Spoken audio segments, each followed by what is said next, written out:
What's going on, guys? We are here with Rev Binyahu. Dayan Tzedek. Dayan Tzedek. Dayan Tzedek, wow. Yeah. That's a... what a name.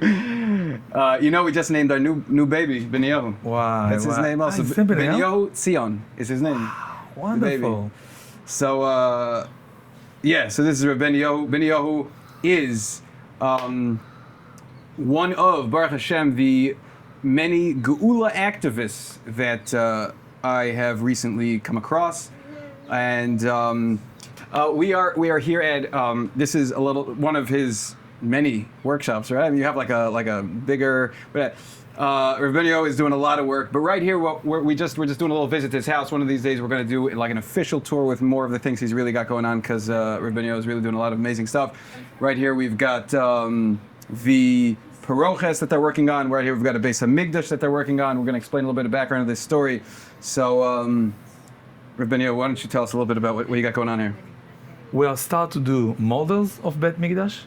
When we finish that big model today is in mini Israel, we understand if we know how to do that in smaller, why we don't do that in bigger.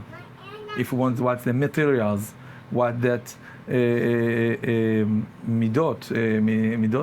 what the dimensions, and what we paint about that. Why we don't start to do that?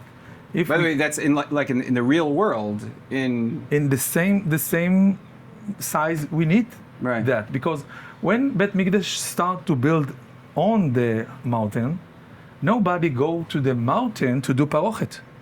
We do that with another place. So if we cannot get up from the mountains and start to build Mikdash, why we don't the things already to do that in the out of that? Right. I mean, it's twofold. There's on one hand, like any major architectural project, like when someone builds a giant building, they actually build a mini model of it. That's part of how they prepare for the architecture. So on one hand, building these mini Bet Hamikdash models is, so we can prepare and understand and get ready to how we're going to do the actual thing. And then there's also, like you just said, you don't create the bricks or the curtains or the windows on site. You prepare everything and then you come and you piece it together. So a lot of people, they're like, why are you starting? Why are you doing this? Like, Moshiach's not here. We have to wait. Eliyahu Novi's going to build the Bet Hamikdash for us, or whatever nonsense people say. But at the end of the day, when obviously we know that we're going to actually have to build the Bet Hamikdash, not even because we have to, but obviously because we want to. Why wouldn't we want to build the Bet Hamikdash? Like, why are Jews obsessed with the idea that we want the Bet Hamikdash to come down from the sky? Isn't it so much better if we get to build the house of God with our own hands? And even if people want to say that, okay, there's going to be a certain tekufa, a certain time when we're going to have the Bet Hamikdash, and maybe at that point we're going to build it. So why don't we prepare for it? Which is exactly what you're doing. We are prepared for that, and we start to building a big doors about that echal. These doors, and they are like 10 meters. So basically, Binyahu, he has in a different workshop, he has doors that he's in the middle of building. I've just seen pictures of it. It's beyond magnificent. And he's saying it's approximately 10 meters tall by 5 meters wide. Those are pretty big doors. Yeah. But, and befitting of the Bet Hamikdash. What is this? This is wood. His name Erez Levanon. And all that walls into the Echal. This is Erez Levanon? This is Erez Levanon. Shechina, this is from the sky. This is not from our decision. But what we can do, we will do.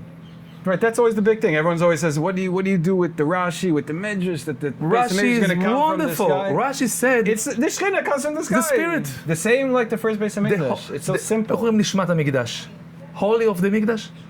Rashi said about the holy of the Mikdash. We are the body of the Mikdash, and like a baby, we have a neshama, we have a body. Yeah, father, mom, and dad in God. Yeah. So father gives something, the mom gives something, and the God enter holy neshama.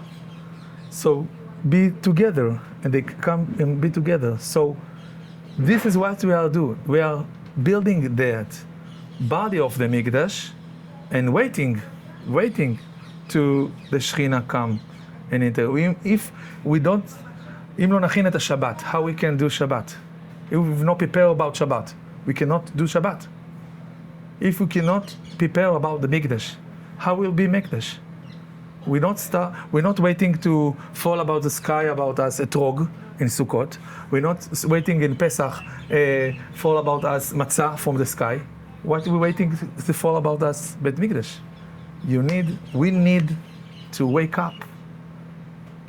All the people of the Jewish. We don't want that Umot HaOlam will become and do that. So now I just want to talk about this model that you guys have been looking at, this model of the Bet Hamikdash. This model is very, very special, okay? It's a very special model. Now I want to explain why. What makes this model so special is this model was built in 1937, 1938, around that time. So this model is nearly 100 years old that you're looking at right here. It was designed and built by a person named Yaakov Yehuda, okay? And what makes this model so special? It's supposed to be the first Beis Hamikdash, although it kind of also looks like the second Beis Hamikdash. But it's overall, it sounds from the history, this was designed after the first Beis Hamikdash. And what makes this model so extremely special, I mean, in I think my opinion and many people's opinion, is that this model was when Yaakov Yehuda built this model, he did it under the guidance of Rev Avram Yitzchak Hakayin Kook. That's the famous Rev Kook that I'm sure everyone knows about, the famous Rev Kook. And he was actually involved in designing this model. And basically, what is it doing here? This model, after Yaakov Yehuda died, this model was dismantled by his family, basically, and they split it up. You said, why they split it up exactly? It's a long story, whatever. Basically, this model was taken apart. This model was taken apart by his family.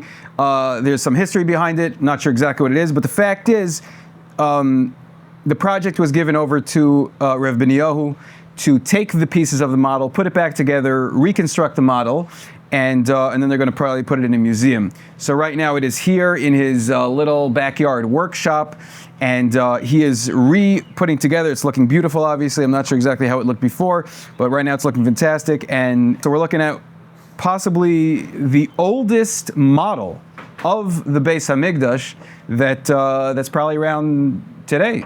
I mean, realistically, this thing is nearly 100 years old. It's looking beautiful. And so, yeah, really, Reuven Binyahu is involved in some absolutely amazing work. And like a lot of the people we have in the videos, if anyone wants to get involved, they should, we'll get some information from Reuven Binyahu how you can help out. He needs a workshop. If you give him a workshop, he'll build the Beis Hamikdash.